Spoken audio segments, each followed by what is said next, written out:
Hello students, Nikhil sir lecture में आप सभी का स्वागत है। अगर आप कक्षा 10 के विद्यार्थी हैं तो ये वीडियो आप सभी के लिए बहुत ही इम्पोर्टेंट होने वाली है। आज के इस वीडियो में हम बात करेंगे आपके विज्ञान विषय के सिलेबस के बारे में। आप चाहे यूपी बोर्ड से पढ़ रहे हैं या फिर आप सीबीएसई पैटर्न से पढ़ रहे हैं, उस बात से कोई फ़र्क नहीं पड़ता, क्योंकि आज हम आपके सिलेबस के बारे में बात करने जा रहे हैं। देखो स्टूडेंट्स, आपको स्क्रीन पे एक ही सब्जेक्ट के दो अलग अलग अध्यायों की सूचियां दिखाई दे रही हैं, टेबल दिखाई दे रही हैं। आपके लेफ्ट साइड में बाएं साइड जो है वो आपका पुराना सिलेबस है, और आपके राइट साइड में जो है वो नया सिलेबस यानी न्यू सिलेबस है।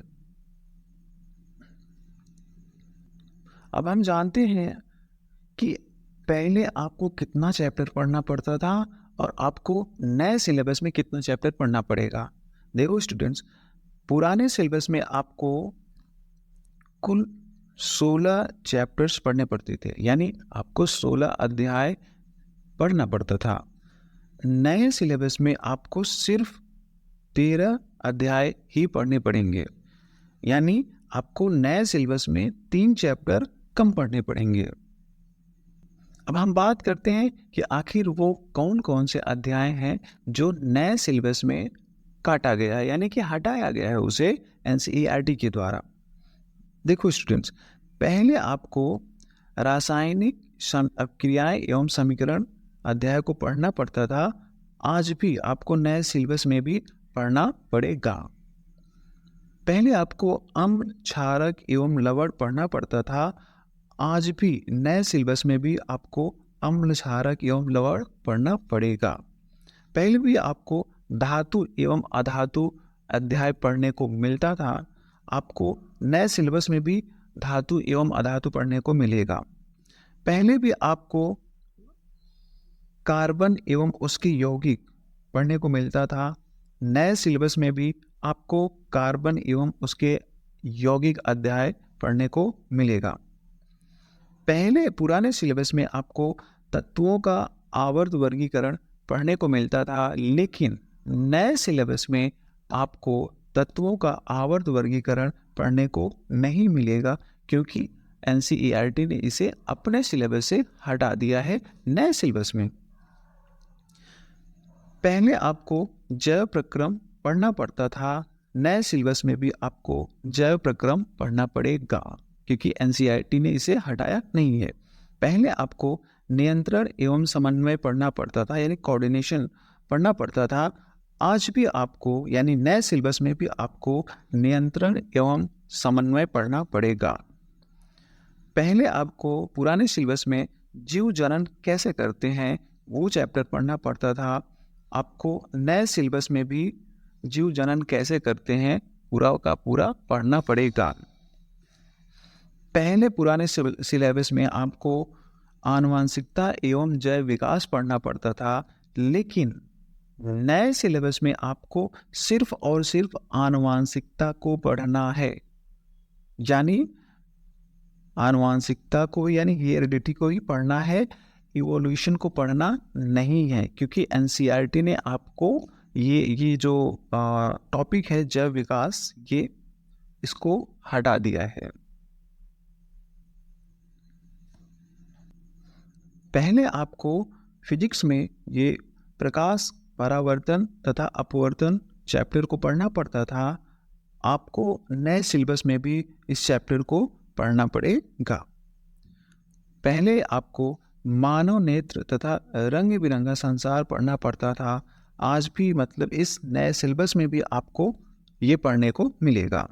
पहले आपको विद्युत जो इलेक्ट्रिक वाला चैप्टर है वो पढ़ना पड़ता था। आपको नए सिलेबस में भी ये आपको पढ़ने को मिलेगा। पुराने सिलेबस में आपको विद्युत धारा के चुंबकीय प्रभाव ये चैप्टर पढ़ने को मिलता था, लेकिन नए सिलेबस में भी आपको विद्युत धारा के चुंबकीय प्रभाव वाला अध्याय पढ़ने को मिलेगा। तो आपको ये इसमें 13 है, इसमें 12 हो गया है। पहले आपको ऊर्जा के स्रोत का अध्याय पढ़ना पड़ता था, लेकिन आपको नए सिलेबस में आपको ये नहीं पढ़ने को मिलेगा। यानी ऊर्जा का जो स्रोत वाला अध्याय है, चैप्टर है, वो आपको पढ़ने को नहीं मिलेगा नए सिलेबस में। पहले आपको हमारा पर्यावरण अध्याय पढ़ने को मिलता था, आपको नए सिलेबस में भी हमारा पर्यावरण अध्याय पढ़ने को मिलेगा। पहले आपको प्राकृतिक संसाधनों का संपोषित प्रबंधन नामक अध्याय पढ़ने को मिलता था, लेकिन आपको नए सिलेबस में ये चैप्टर बिल्कुल भी नहीं पढ़ना है। यानी टोटल कितने चैप्टर आपको नहीं पढ़ने हैं? 3 चैप्टर आपके हटा दिए गए हैं। कौन कौन से?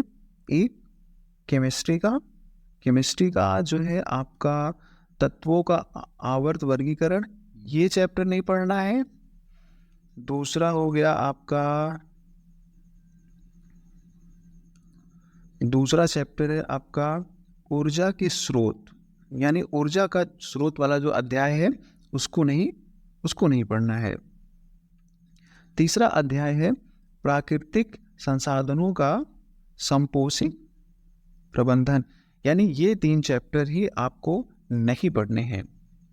एक बात और बता देते हैं स्टूडेंट्स आपको कि आपका जो सिलेबस है ना विज्ञान का, वो 3 पार्ट्स में डिवाइड होता है। आपको हमें पता नहीं चलता। देखो मैं बता रहा हूँ, शुरुआती के स्टार्टिंग के जो 4 चैप्टर है ना, वो आपके केमिस्ट्री हैं, यानी रसायन शास्त्र, यानी स्टार्टिंग के 4 चैप्टर आपके रसायन विज्ञान है, केमिस्ट्री है। उसके बाद आपके 5वां अध्याय से लेके 8वें अध्याय तक जो 4 चैप्टर बन रहे हैं, वो आपके बायोलॉजी हैं, बायोलॉजी कह सकते हो, बायोलॉजी है।